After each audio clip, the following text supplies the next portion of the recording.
On Wednesday, we're going to have a brief lecture here in class. It'll just maybe be a few minutes, and then we'll move into the lab to take a look at the hydraulic jump and take some measurements. Then on Friday in class, you'll be submitting your final submission for the project, and I posted a video tutorial on how to print out the maps in full size and good clarity. If you have any remaining questions after watching that, just feel free and let me know. On Mondays, when you'll turn in the calculations for the lab demo, and then Wednesday, the 17th, is when the homework assignment related to hydraulic jumps will be due. And you can get an early start on that assignment. I just didn't want to have any single thing due, or two things due on the same day, so that's why I sort of spread out the deadlines a little bit there. We're going to continue our discussion about hydraulic jumps, and for the homework, I thought it would be useful to reintroduce the idea of trapezoidal geometry, because you have an assignment where you're going to have to apply the hydraulic jump calculations through a trapezoidal channel. And there's a formula that allows us to find the distance up from the channel bottom. So if this is the bottom of the channel where we have lowercase b for the bottom of it, big B for the top width of the trapezoid. You can calculate the area and the distance from the bottom of the channel up to the centroid using the formula that's shown there. So why don't you go ahead and calculate those two things, the area and the distance up from the channel bottom to the centroid.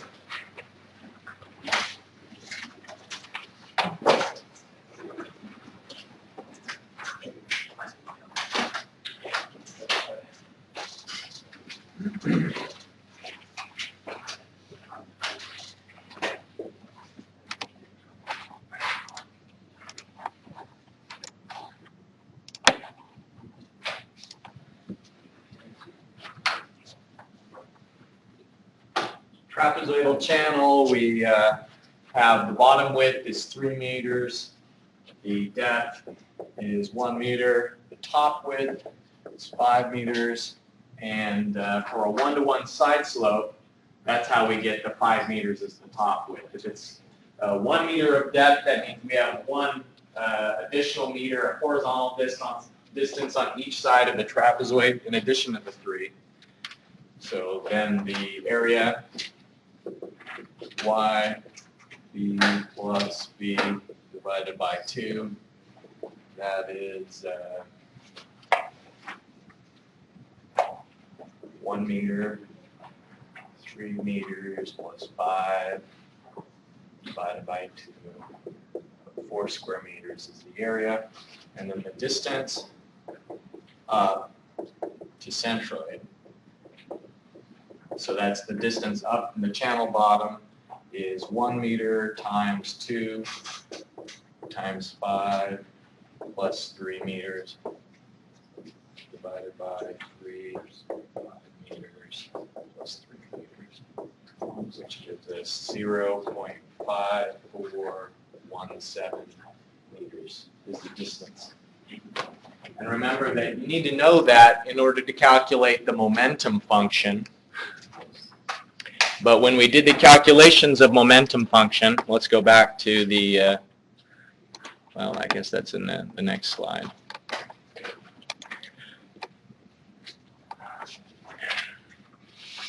All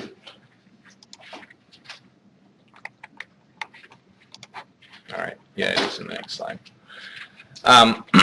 The momentum function takes into account the dynamic and the static terms, and so for that problem in the homework where you have to account for the trapezoidal geometry, now you should be able to calculate the depth of the centroid, that example. So, any questions on this one? Okay, in class last time we showed the graphical confirmation of finding the conjugate depth. We verified after using the full momentum equation that the same amount of momentum that we had for one depth was equal to the same amount of momentum that we saw at the other depth that was predicted by the momentum expression. So that confirmation approach was for some starting depth y1, we went over to the curve and we saw what the momentum was, and that same amount of momentum lined up with what we got as the second depth, y2. So those are some of the columns that you can rely on. There's an example provided in the text, example 13.3, that will remind you of the procedure behind graphing the momentum expression. And I think probably you also saved the file that you created when we had a couple of class periods ago graphed the momentum expression, so you know what the column definitions are supposed to be. This Bellinger momentum equation that we looked at last time and calculated in terms of the Froude number, another expression for it when we have both the critical depth and the depth before the hydraulic jump known. A different version of the Bellinger momentum equation is shown there on screen, and you'll note that when it's in terms of the Froude number, it's the Froude number squared, but here where it is a ratio of the depths, it's that ratio cubed. Okay, so that's just another way. Sometimes you'll have the critical depth and the depth at 1 already defined, and so that makes it a little bit easier for you to calculate the conjugate depth. Some of the assumptions behind applying this equation, first of all, it assumes that there's a uniform velocity distribution, and what that means is that it's assuming uniform distribution not only horizontally but also vertically. And so these calculations assume if we're looking at a top view of a channel and the water is flowing this way, it assumes that the velocity at the sides of the channel is the same as the velocity in the center of the channel.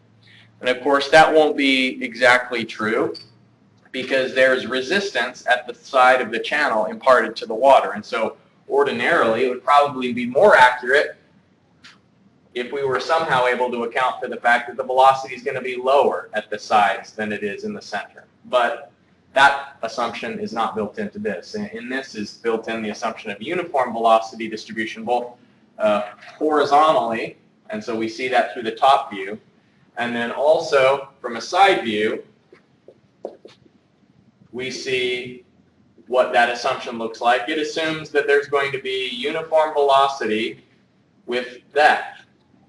And of course we know that that's not accurate, that more realistically the velocity profile would look something like this, where the velocity is high towards the top and decreasing as we get closer down to the bottom of the channel. For the same reason as the previous case, because there's more resistance at the bottom of the channel where the water is in contact with the actual channel surface. Okay. So where we see deviations between the predicted downstream depth that comes from the Bellinger momentum equation and the actual observed downstream depth coming out of hydraulic jump, maybe it's because of variations in the uniform velocity distribution. It also assumes hydrostatic pressure distribution, and that's a pretty good assumption, but there are differences in pressure that can occur because of the fact that water is moving. Hydrostatics assume that the water isn't moving, but in a hydraulic jump the water is moving. And so whether that's entrained air or turbulence in the water that's having slight variations in the pressure, that can throw off the actual depth relative to the predicted depth as well. We're assuming that there's a horizontal bed, and where the jump is relatively short, it doesn't matter if the bed isn't horizontal. If you have, this would show a horizontal bed, then you can have a jump of any length. But if the bed is actually inclined a bit, and you're having a hydraulic jump that's relatively short, then the difference in elevation through the jump can potentially be neglected without it introducing too much error. But sometimes the hydraulic jumps are really long. And in the case that you have a long hydraulic jump, then that delta Z, that's resulting of the fact that you have an inclined bed, then that's going to introduce more error. And so understanding each one of these assumptions helps you to understand the relative importance of each of them in introducing error. And if you have a non-horizontal bed, then you have to consider how long the jump is and whether that might be a source of error. But assuming that boundary shear stress is negligible is kind of tied into the uniform velocity distribution assumption. Assuming that there isn't any shear stress at the channel is saying that the delta E we calculated last time, this loss of energy is just because of energy that's lost in the jump, and so we're saying that there isn't also frictional loss in the jump. This delta E is just accounting for the losses due to turbulence and not due to boundary shear stress. So we'll see when we do our demonstration next time on Wednesday how close the Bellinger momentum equation is able to predict the actual observed depths that we see, and then we'll try and explain which of those assumptions might have a role to play in why the actual depths aren't exactly what would be predicted. All right, well, there's a lot of information on the next couple of slides, but the most important thing for you to understand as we go into it is that there are some new variable definitions for the depths. The y1, y2, the primes, they don't mean exactly the same thing here that they have in previous sections in the book. And I'm just going to be consistent in following the notations that are used by the book. But I'll point that out as you're reading through the text. Particularly the prime means something different in the context of hydraulic jumps than it did when we had pooling water upstream, for example. So with that said, the first thing I want to point out is the tailwater rating curve, and I guess really just what the rating curve is.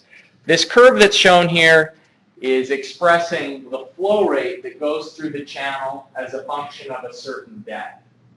And there are two curves that just happen to be on top of each other in this particular instance. The tailwater curve is talking about normal flow, so the flow depth that you calculate using Manning's equation downstream of the hydraulic jump. And once we get away from the influence of this underflow gate, after the influence of the hydraulic jump is dissipated, and we're just going uniform steady flow, normal depth, what is the capacity of that channel? The tailwater curve is what characterizes that. It says for a certain depth, y, the channel can carry a certain flow rate. Or if you're thinking in the other way around, if you're sending a certain flow rate downstream, what will be the depth associated with that flow rate? And so what governs the downstream depth, y2, it's governed by the flow rate, the slope, the end value, those parameters that go into Manning's equation. The jump rating curve is saying for a certain downstream depth of the jump, the sequent depth of the jump, what will be the flow rate associated with that downstream jump depth. And so you'll notice here that y'1 is conjugate depth of the hydraulic jump. And so a jump starts at y1. If this is the channel bottom, and we have it jumping up, it starts at y1 and comes out at y'1 in this new symbol notation and the new variable definitions that are used in the text. So critical depth is the same as before. y1 is the depth of flow. At the contracted section, the water that comes from an underflow gate, it continues to contract very briefly until it reaches some contracted depth. And in the ideal case, what we're saying is as soon as it contracts, then it begins the hydraulic jump.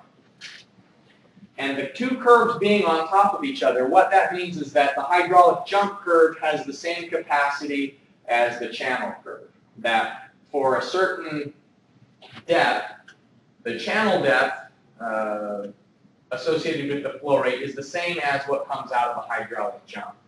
That there isn't going to be a period of transition where the depth has to get deeper before the hydraulic jump, or that the depth has to get deeper after the hydraulic jump. In this ideal case, the rating curve for the jump and the tailwater are on top of each other. And you'll understand what we mean by ideal when we look at the two instances where it deviates from ideal. So we'll come back to this slide once we look at, when it's not this way. So one case when it's not this way is when the tailwater curve is below the jump curve. And so just think for a minute what that means. It means that for a certain flow rate, you don't need as much depth in the tailwater as you do in the jump. That means that the channel is better at conveying flow than the hydraulic jump is. Maybe we have a really smooth channel, and so for a certain flow rate, it doesn't need to be as deep. It doesn't need to be as deep as the depth needs to be on the hydraulic jump. And so when you've got this case of the tailwater being below the hydraulic jump, what that means is that the jump moves downstream. So ordinarily, this dashed line represents where the hydraulic jump would be under the ideal case if the jump wasn't moving downstream. This is where the jump would be located. Well, what happens is the jump moves downstream because this channel, you can think of it as really smooth. The jump is able to get further downstream before it jumps. Really what it is that the tailwater capacity is more efficient than the hydraulic jump. You don't need as much depth in the tailwater as you do in the hydraulic jump. So the key attributes of this case, the jump rating curve is above, and so that means that Y2 is less than Y'1. The downstream water depth, this normal depth associated with the channel's capacity, is less than Y'1, which would be the sequent depth of the hydraulic jump under normal conditions. And so what happens is that it continues to get deeper because of the fact that the downstream depth is less than the sequent depth if it had jumped here. So it can't jump where it's supposed to because it can't get back up to this depth. The hydraulic jump is looking to jump at this point. It could only jump if the downstream depth was up here. But since the downstream depth isn't up there, it has to get a little bit deeper before it jumps. And one of the things I mentioned in class last time is that if you have a really supercritical flow conditions, it's going to jump up to a very high depth compared to if you have it, and let's say that this is the critical depth, YC. Whereas by comparison, if it's just a little bit supercritical, it's not going to have as much of an extreme jump. And I'm just going to exaggerate this effect even more. So the more supercritical it is, the bigger the jump.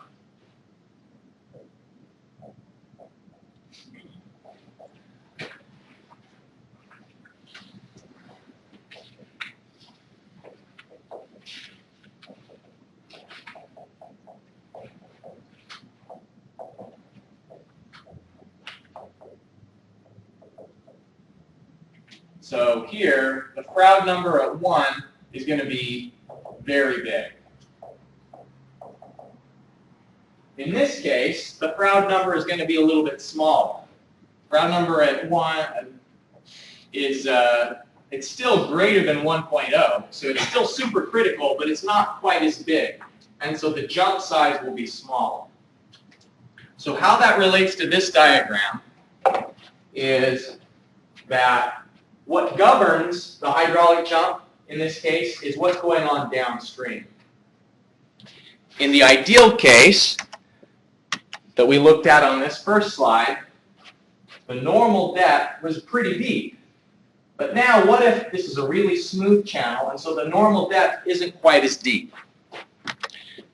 Since the normal depth isn't as deep, that means we're not going to get as large of a jump. It's going to be one of these cases where it's just a relatively short jump. And so it has to get deeper here until it reaches that new depth that's governed by the downstream conditions. So what's causing the supercritical flow is the flow under the gate, and it's going to keep getting deeper and deeper until it finds that match. It's looking for a match. The sequent depth or the conjugate depth, it initiates that hydraulic jump when it's at the location that it's going to meet up with the new downstream depth. So in the first case, in the ideal case, it jumped right away because it just so happened that the normal depth was equal to the sequent depth of the contracted flow. When it contracted under the gate and it reached this Y1, it just happened that the downstream depth already was equal to that sequent depth. But in this case, where the jump is moved downstream, it has to run away from the gate because the downstream depth is shallow. So you can think, when is it going to run? It will run when there is a greater capacity in the channel. And we can make that happen by increasing the slope, and we'll do that in the lab. We can't change the roughness of the channel bed, but with the wheel that's there that can raise and lower the flume, we can make the slope steeper, and so that will increase the capacity of the channel. And so when we make it steeper, that pushes the jump further away from the gate. It has to go, it runs downstream because the depth will be getting shallower and shallower as we increase the slope. Are there any questions about this case where the downstream jump sets up, where it runs from the gate? Okay, the opposite of that is when the jump moves upstream instead of downstream. And so in this case, you notice that the tailwater curve is above the jump curve. So in other words, the jump is more efficient at conveying flow than the tailwater is. Remember that the interpretation of this rating curve is that for a certain flow rate, in this case, we need less depth in the jump than we do in the tailwater.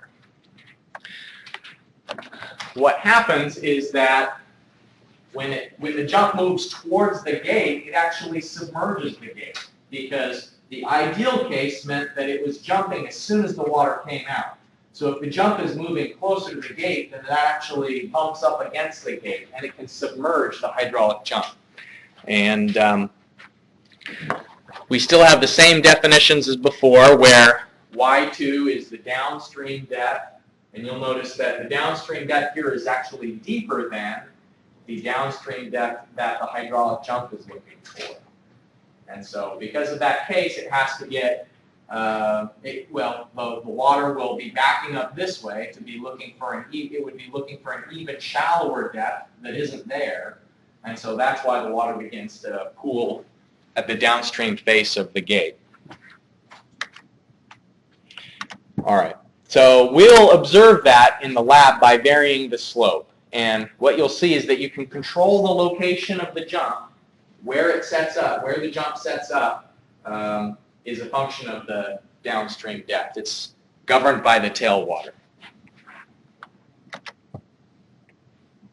Now this one is a little bit confusing because what it's showing is that for part of the time, the jump rating curve is above the tailwater curve, and for other parts of the time, the tailwater curve is above the jump curve. And so in this first range, in the low flow rate range, that's showing that the tailwater is more efficient at conveying flow than the jump is. And so up until this point, when the discharge is low, the jump will run away from the gate. But then when the flow rate increases, then the hydraulic jump would move upstream and potentially even drown the gate. We can invert that, and there will be cases where the tailwater curve at low flow rates is above the jump curve, meaning that the tailwater curve is less efficient at the low flow rate. And so that would mean at low flow rates, it's going to be running towards the gate, and then at high discharge, it will run away from the gate. So this is a little bit confusing when the jump location varies as a function of flow rate. What we'd see is that the water would pool if the jump is being caused by flow under a gate. What kind of a situation would induce those cases is if the water level goes up, that's going to increase the flow rate underneath the gate. Even if we don't change the gate position, we're not increasing the flow rate by opening the gate more. But if the water depth upstream causes water to pool even higher, then that'll create greater pressure down here at the depth, and so the water will exit under the gate at a higher velocity, and that would increase the flow rate.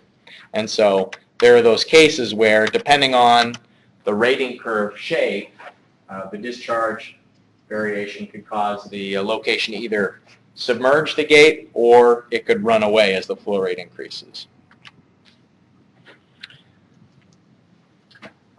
There are a lot of different empirical functions that have been used to describe how long a jump might be. And the Bureau of Reclamation, which is a federal agency that operates a lot of dams, mostly out in the western United States, they put together a nomograph that's found in your book, and it shows the length of the jump as a function of the Froude number upstream of the jump. And so if it is a relatively low Froude number, they classify, this graph shows not only the length of the jump as a function of its downstream depth, but it also shows the type of jump and the features that you can expect in terms of the turbulence that are observed, that's observed at the surface. The difficulty in these hydraulic jumps is that sometimes where the jump ends isn't very clear, and this figure illustrates that problem. That is that the length of the rollers, where you can maybe actually see turbulence and some foam, the rollers, LR stands for the length of the rollers, may be different from, some people may identify the end of the rollers, whereas the jump actually continues a further distance than that.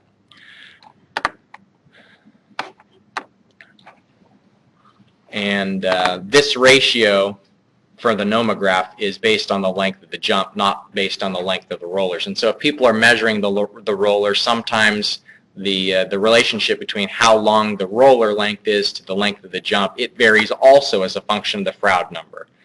So it will be relatively long if there is a relatively high Froude number jump.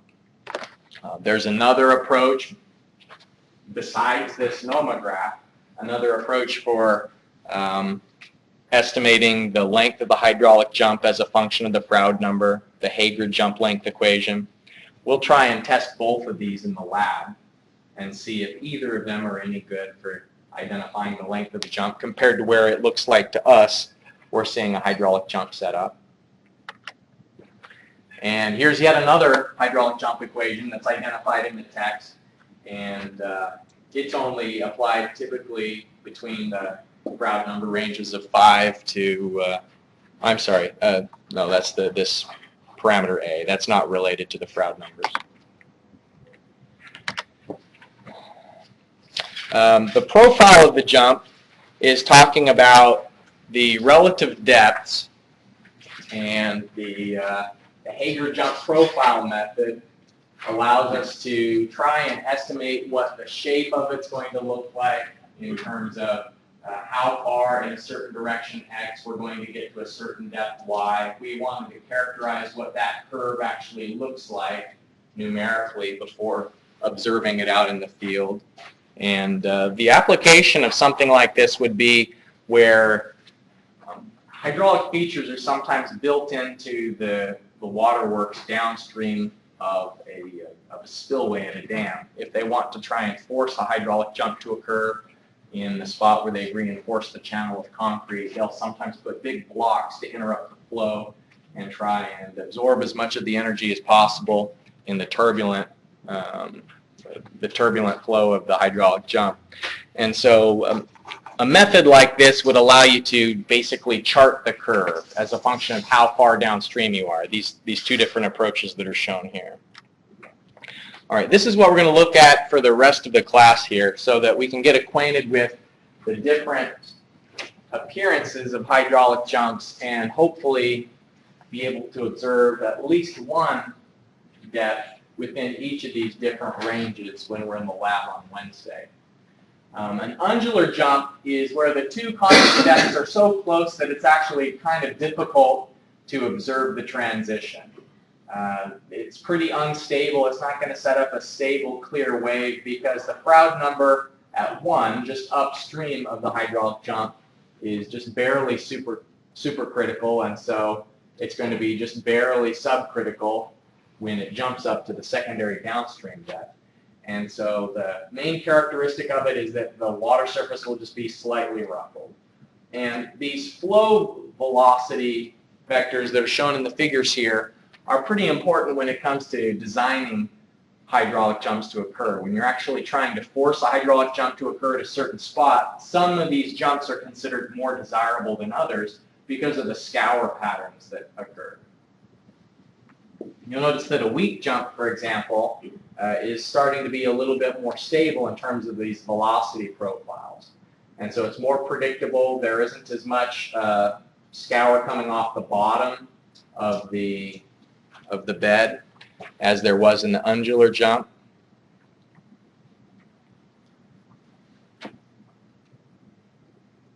An oscillating jump can be considered kind of not ideal because the oscillating pattern causes waves that can break down and cause erosion to the banks. And because of the flow patterns, it's considered destructive, and it's usually avoided in design.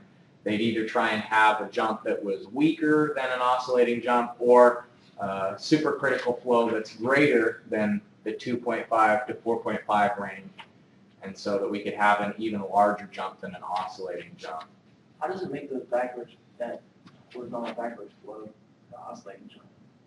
Here? That down, those straight goes. Why does it do that? Yeah, how does it make that go backwards? Backwards. What do you mean by backwards? Aren't those arrows pointing to the left and like the B's? I think the results Oh yeah, you're right. Yeah, there are, I think, arrows going that way. You saw, I can't remember if you were in class on Friday. You know the video that we watched of the water going out from the spillway? Yeah. In real life, not the sink one. Right. It's just because there's so much turbulence, it's going around in circles, it's a standing wave, and there is countercurrent flow for part of the time. You know, how and why, I don't know, it's a mystery. There's just a lot of random behavior going on inside of the jump. But it's far less common for that to set up in the stable jump. If you have more supercritical flow than this oscillating range, what we'll see is that, unfortunately, we're not able to measure shear stresses on the bottom of the flume. That would be interesting to see if we could sort of measure the stability and how much turbulence is going on in the jump itself. But we can observe this very large rise in the water stream, the water depth downstream. And another characteristic of a stable jump is that the location of the jump becomes more rugged, like it's less sensitive to changes in the normal depth than some of these other hydraulic jumps. It's not only stable in that it's not causing as much turbulence inside of the jump, but also if we change the slope, it's not going to run away as far as some of the other hydraulic jumps would be more sensitive to moving back and forth towards the gate or further from the gate as the downstream flow conditions are changed. question. There's no, what if the ground number is 4.5, like exactly? These Froude number ranges.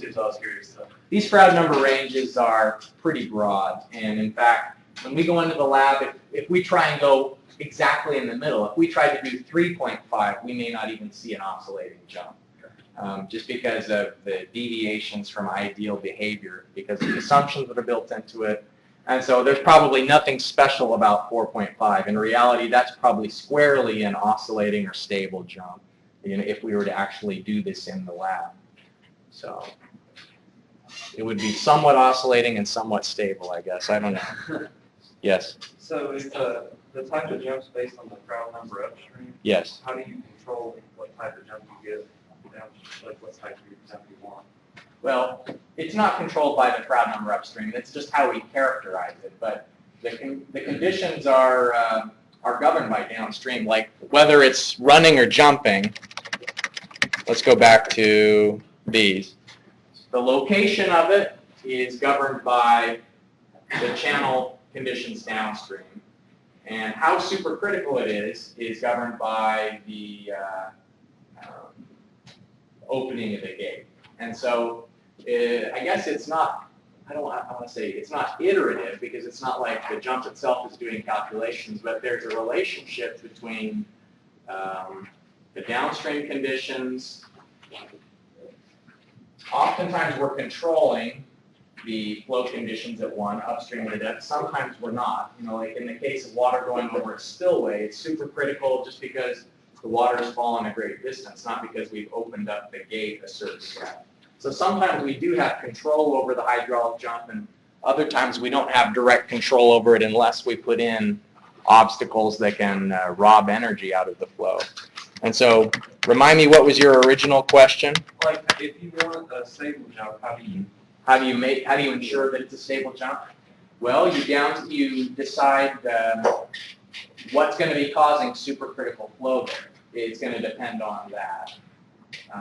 If it's flow over a spillway, then you can control the depth at which the spillway actually allows water to go over so that you have an idea of what the flow rate over the spillway is going to be. If this is some channel slope, the depth of the water at one is going to be a function of how much water is going over there.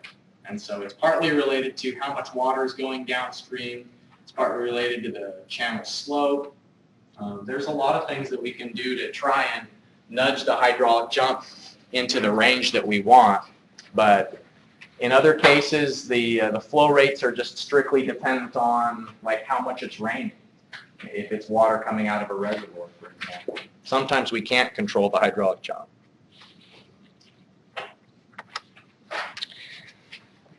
Lastly, when you have really highly supercritical flow conditions at one, a strong or a rough jump can occur.